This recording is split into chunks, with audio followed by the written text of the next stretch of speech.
Welcome back to the before the first cast, everybody. Happy New Year. Welcome to 2025. I'm super excited to be back. We do have a guest today. We are waiting for him to join, Mr. Alex Watts. Guys, I hope you guys had a blessed Christmas and a happy New Year. And I just can't wait to get back into the swing of things with you guys.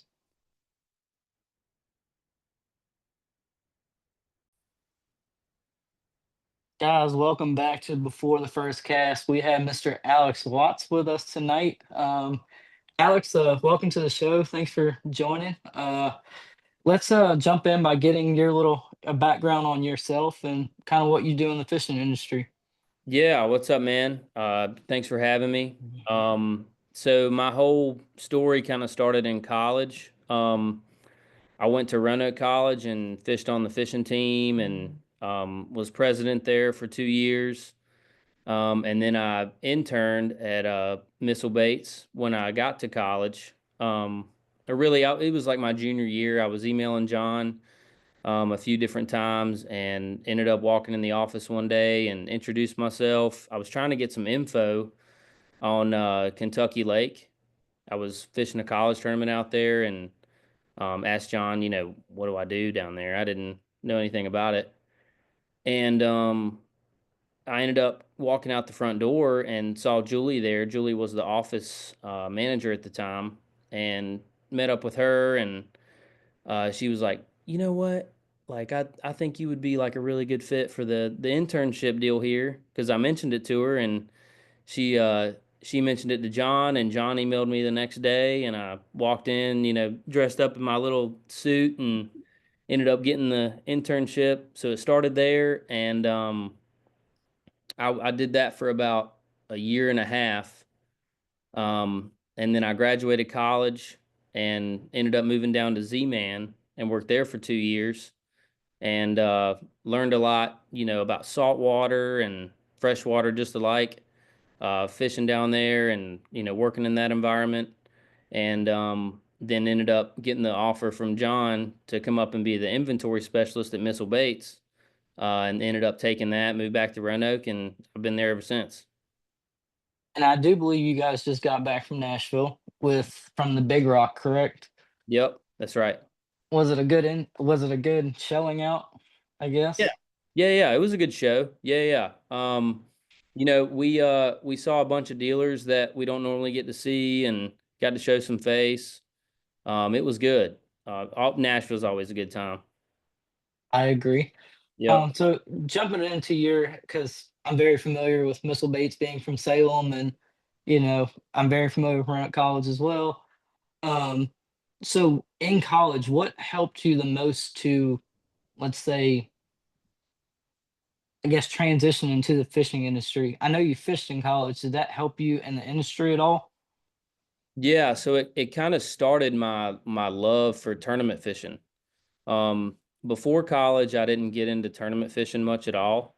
I think I my first tournament was my freshman year in college, and once I did it, I fell in love. And when I started working at Missile, we're all tournament anglers. So we were always talking about, what angle we're going to take to catch a fish, how we're going to, get our bag, what we're going to do, and um, just being around that every day during my internship and in college, it just kind of like my life just started revolving around it, and I grew this big passion for fishing, especially bass fishing, and then tournament angling. I just really got into it and got serious about it, and I think that was like the big key to my why I wanted to do what I do and why I chased after a career in the fishing industry. And kind of bouncing off that question, because I know I have a lot of young listeners, college age, high school age kids. What is one piece of advice from the fishing industry side of it that you would give maybe a high school or a college fishing angler? Yeah. My biggest piece of advice, because this is exactly how I got into the industry, is don't let a no discourage you. Just because you're told no once doesn't mean you should stop trying, doesn't mean you should stop chasing after what you want to achieve or what you want, how you want to turn your career into what you want it to be. Because I emailed John, like I said before, I emailed John probably 3, 4 times throughout the course of my freshman, sophomore year, and even junior year, and never got a response. He never responded to me. Obviously, he's a busy man. So like, Hmm. he just we get those kind of emails all the time. So it's not something that, I was really expecting to hear back from him. But don't let a no from somebody or not a response discourage you from chasing after what you want to do. Just keep at it. And eventually, somebody will recognize you or somebody will be like, man, you know, I I think I recognize your face, or like, hey, I remember you. And then you'll get that opportunity to get a conversation in and share with that person what you want to do, what you're trying to achieve in your life. And that's what happened. I got an interview and I was able to explain what I wanted to do, and what I wanted my career to be like. And it worked out. We had the same interests in mind, and it worked out for the best. I think another big thing, especially for the young age guys, is consistency. When you can show someone that you're consistent and you're very passionate about something, you'll Yep. get more, I guess, outpouring and more acceptability. Um, and I think that's what I learned, especially coaching a high school team. You have a lot of kids that are half in, half out, and just getting them to be consistent, be always at a meeting, or you can tell which ones are fully in and which ones are kind of lackluster. Yep. Um, that's kind of, I believe you came and spoke to the team and you kind of brought that up as well. Yep. As never, I mean, don't take a no as a no. Be Right. consistent. And Which go ahead. let don't let like a simple failure like keep you, like, let it stray you off your path. Like, stay on the path that you want to be on. Like, don't let a simple mistake or failure like take you off the path. Like, you know, keep moving Hmm. forward. Things happen. And kind of piggyback off of that, you started fishing kind of the BFLs type style, but you didn't start from the front of the boat, if I'm correct. Right. Yeah. I started as a co-angler when I got into fishing BFLs and the opens. Um, funny story. I had never fished a open before, and really a big style tournament like that, until 2022. And I was riding to Arkansas. I went with John to go visit one of our jig manufacturers. And then, oddly enough, the Bass Cat headquarters is located right next door.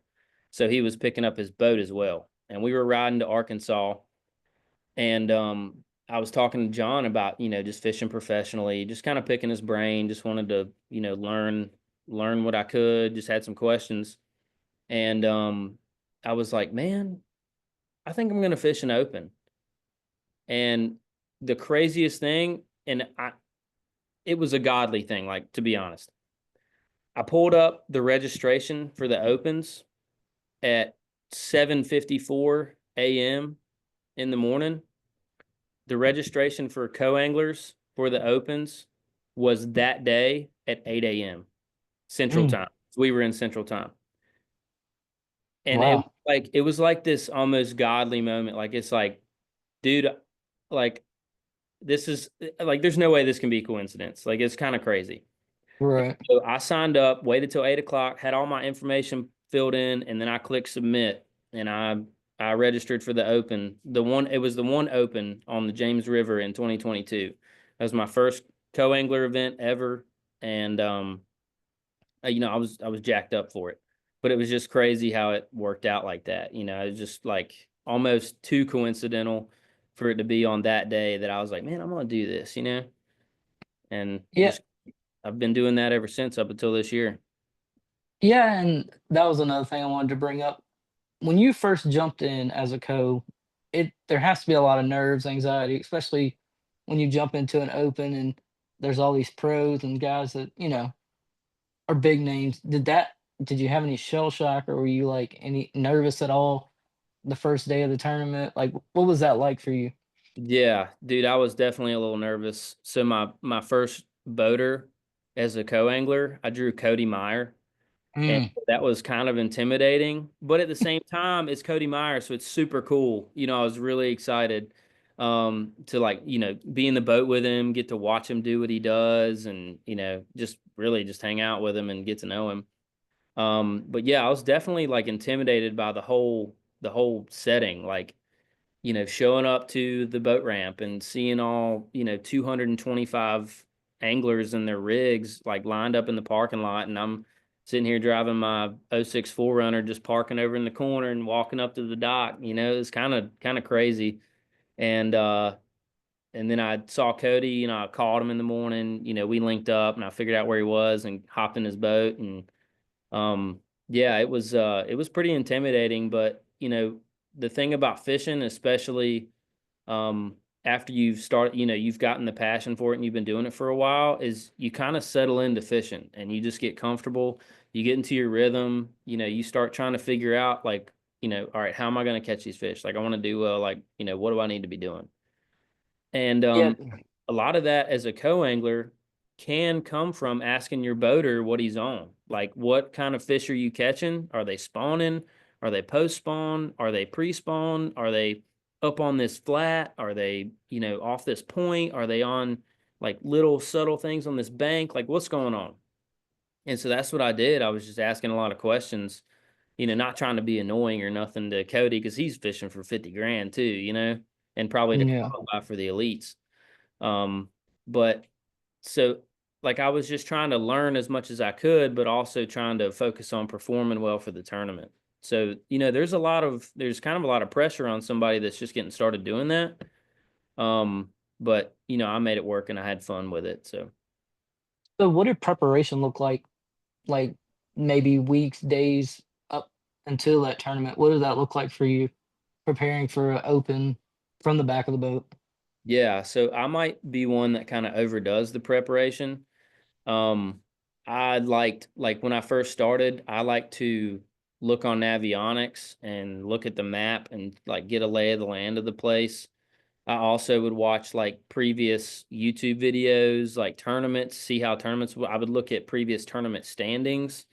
I'd look at the top 10 pictures, just to see what baits everybody was using to just kind of take my guess at how everybody was catching them. Are they catching largemouth? Are they catching spots, smallmouth? Are they catching herring eaters? Are they catching the shad spawn fish? Are they catching, fish on stumps? Are they deep? Are they shallow? I just kind of do my research like that. And so I would pack accordingly. And sometimes, let's say you're going to Lake Okeechobee. Um, you can pack kind of slim for Lake Okeechobee because you can take Cinco's, top water, you can take um, frogs, you can take flipping baits, and you're kind of covered there. You bring 6, 7 rods with you, you're pretty good. But let's say Mhm. you go somewhere like Smith Mountain, which, as you know, is very encompassing on what kind of fish you can catch. We got herring eaters, shad eaters, crawfish eaters, bluegill eaters. We got all kinds of, different fish behavior to deal with and try and figure out that from the back of the boat can be really difficult to figure out. So Mhm. it just took like some studying and some just some research to look and see what kind of fishing I was going to be doing and what what my focus was going to try to be, and I'd bring some backup stuff to do in case I needed to like dumb it down to get a bite. Yeah, you didn't mention the drop shot. I was kind of surprised, but Oh, you you want the drop you shot goes want everywhere, man. you want some money on that. Let's be honest here. I have won some money on a drop shot. That's and from the back of the boat. Hmm. Yep. Um, so going through that, going through the 2022 season, how many hmm opens did you fish?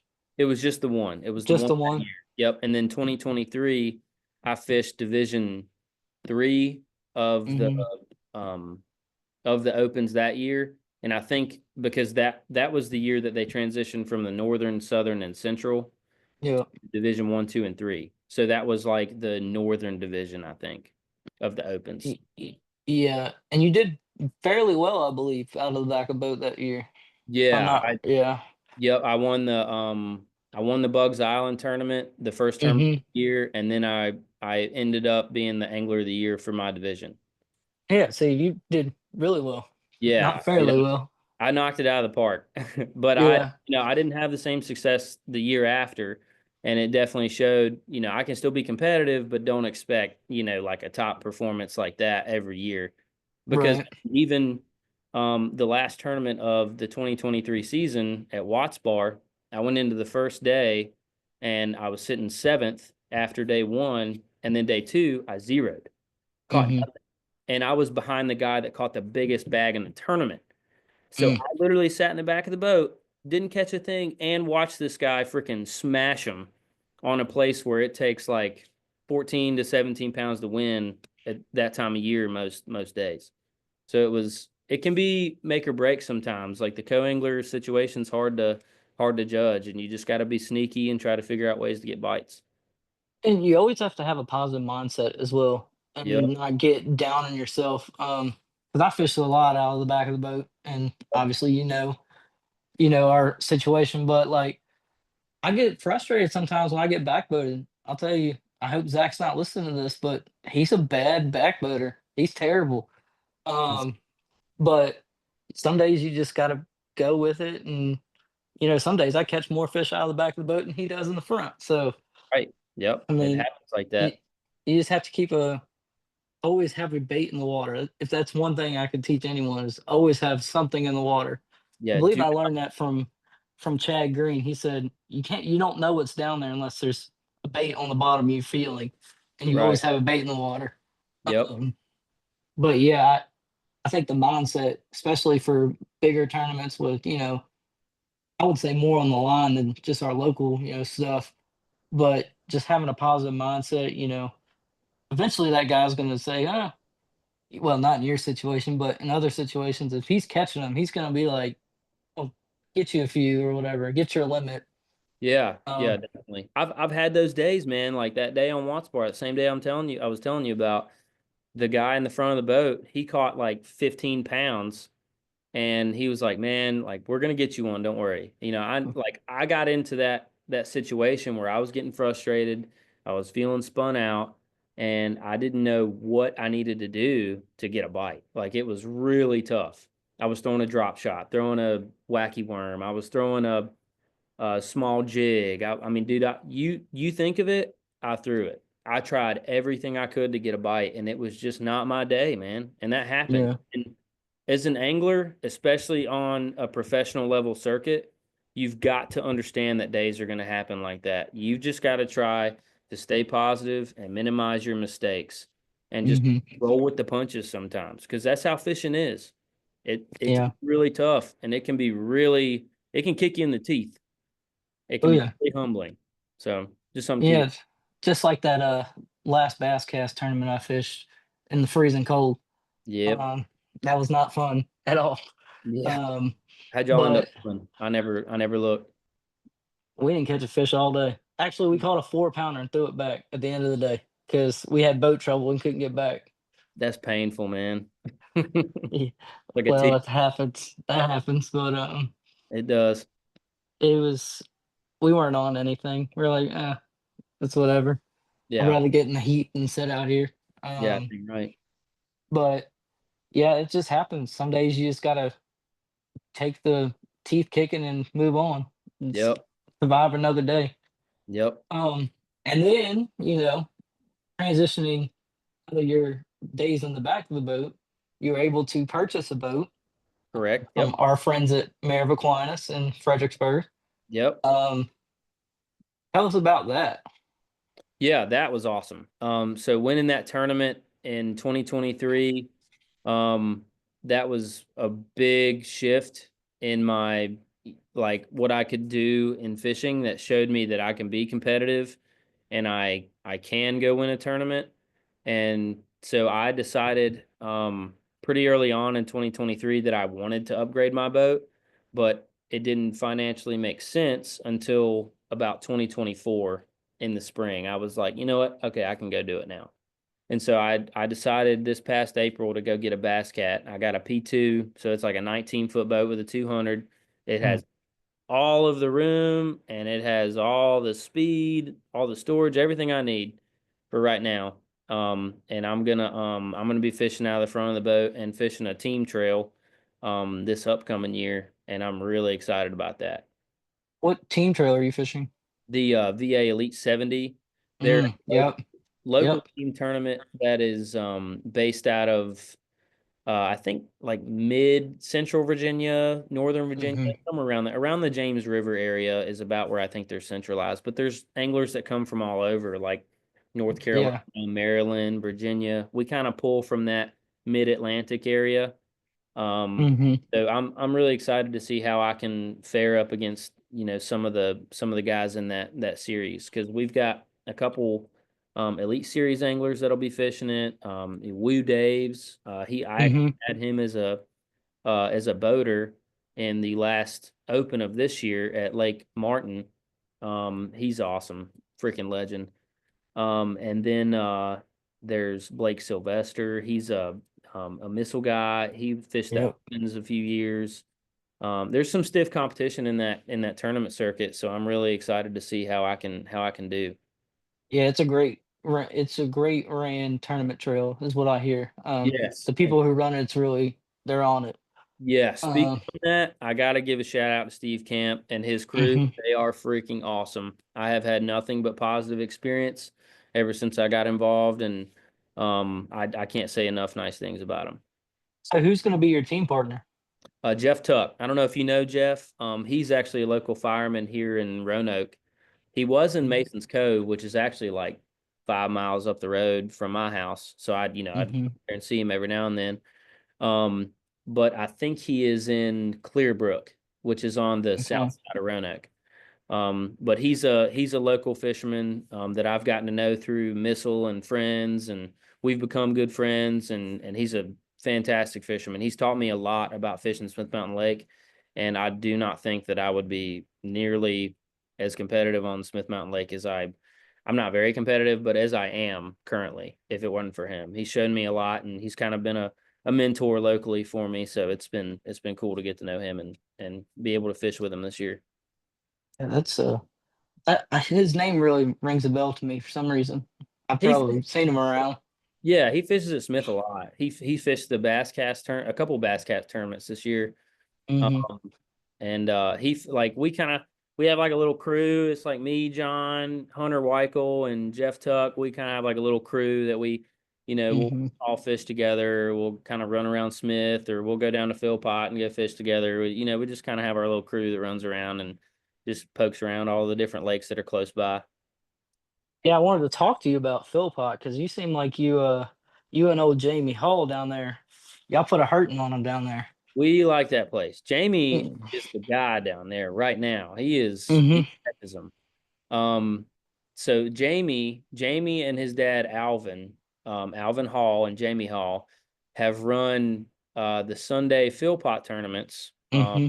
for years. I think Jamie was 21 when he started it. I think that's right, Hmm. somewhere around that age. But so he's been around Philpot pretty much all his life, and he's been fishing that place pretty much all his life. So he knows that place and like the seasonal differences, what the fish do, where they go to, what they like to eat. He's got some pretty sneaky little tricks up his sleeve that not many people know about, except for him and his dad. And I actually talked to him a couple weeks ago. Not even his dad knows some of his tricks. But yeah, they've been on those fish for a while now, and they've been catching the snot out of them this fall. And I haven't won a tournament down there yet on a Sunday or any of those little local derbs, but I'm I know really you go down there and smash them though. I do, man. I do like going down Uh, there and catching the snot out of them. It's fun. That place, I mean, they yeah. just eat. They just eat, and it's a really good place to go and get some catching practice in. Yeah, well, I'm gonna be honest, I absolutely hate that place, but that's because Really? I can never catch any fish. But we used to go like in the middle of winter time, so you're like, great, you're not gonna catch anything. Or it's in the dead of summer, like hottest day of July or something. You're gonna And think I'm it's crazy, but those are the two best times to go.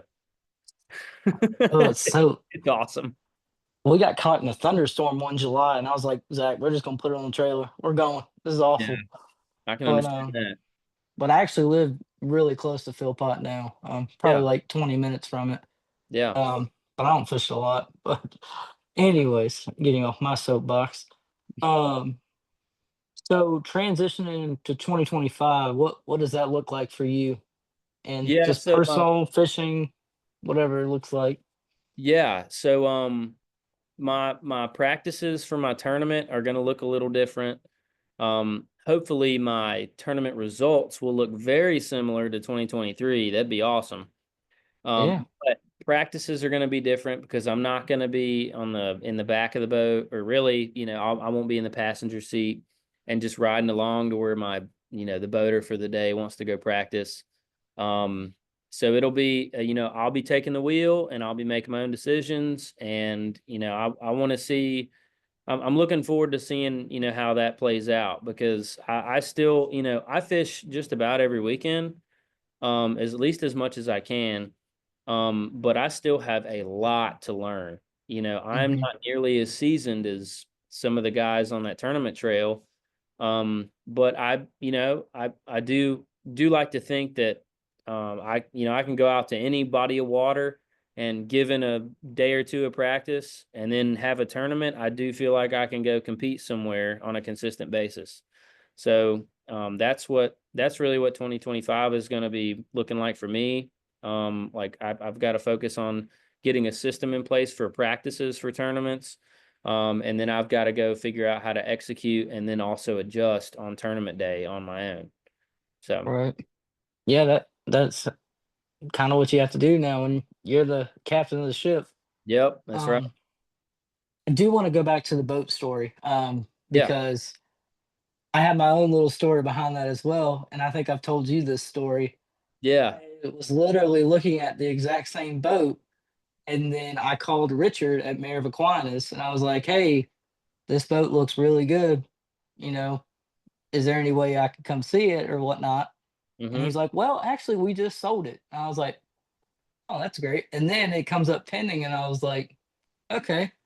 And then I could talk to you at, I think at Missile, and you're like, "Oh, I just bought a boat." And I was like, "Oh, well, which one?" And you're like, "Oh, it was a," then you told me where it was from, and I was like, "That makes total sense now. Like, Like, that's dang why it it, was pinned." I was like, "Great," because you I bought bought my dang my yeah, because boot.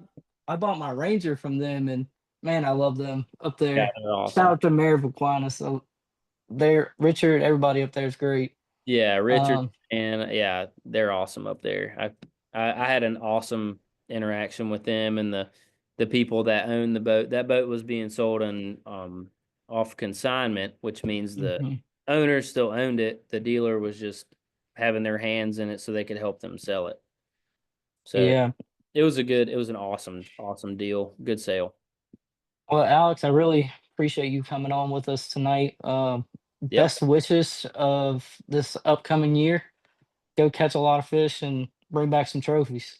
Thank you, man. I appreciate it. I'm gonna try my best. It's gonna be a transition year, so you never know what'll happen, but I'm gonna put my head down and try and get some dubs. Yeah. Before we get out of here, is there, for the people who don't know or don't know you, where can they find you? Social media, that kind of thing. Yeah, yeah. So my Instagram is Alex T Watts. And um I guess you could find me on the Missile page. I'm on a couple Hmm. posts there. But yeah, Instagram's the main thing I use. You can follow me on that, and then make sure you follow all Missile Baits accounts because I work there, and that would be greatly appreciated. Hmm. All of us at Missile Baits. The Instagram Missile Baits, YouTube, TikTok, Facebook, we're on all of it. So make sure you do that. I would actually more greatly appreciate you following Missile Baits than me personally. But yeah, if you want to give me a follow, it's Alex T. Watts. Also, go visit Missile Baits. It's here local. I mean, for us, it's what, 45 minutes from me, and I Yeah. still show up because Mm-hmm.